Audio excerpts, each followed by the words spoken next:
The head of Cumberland Island National Park is talking about an issue with one of the park's biggest attractions, the 100-plus wild horses that live on this island. Some worry they need to be rescued or removed. You know, you can only get to Cumberland Island by boat. Channel 4's Scott Johnson took the ferry over to get some answers.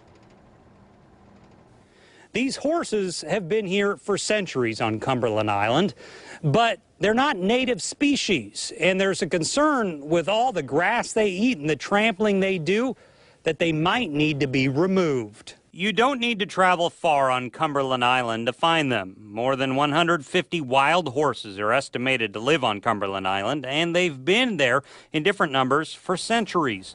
But at some point, the horses were brought here. They're not native, and the National Park Service says they are doing damage to the park. This particular herd could possibly be removing in the neighborhood of 700,000 pounds of vegetation per year that would not normally be removed if they weren't here.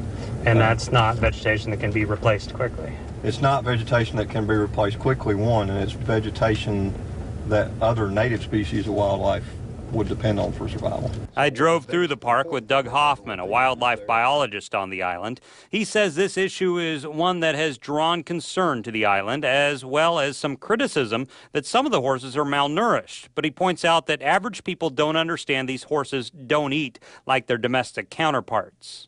Say if we owned horses, we'd be feeding them every day, so they would be super fat.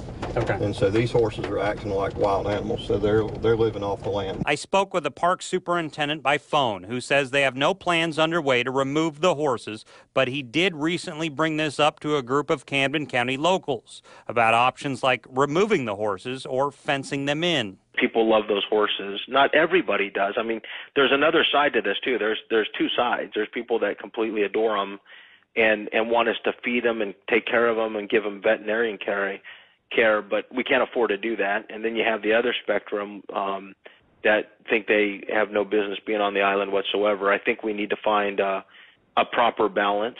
When I brought this up to campers, they say they don't want the horses removed.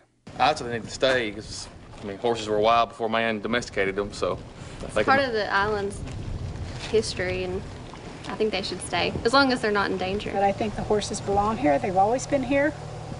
And I think that there's plenty for them to eat as well as the other wildlife. Now, there has been some debate on where the horses came from, and there has been testing. As best it can be figured, they came here in the 1700s first from the Europeans.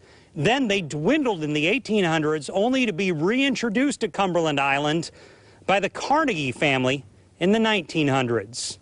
Scott Johnson, Channel 4, the local station. And for more information on catching the ferry to take you to Cumberland Island, as well as information about the island from the National Park Service, just go to news4jax.com and look for the story under Top Stories. Tracking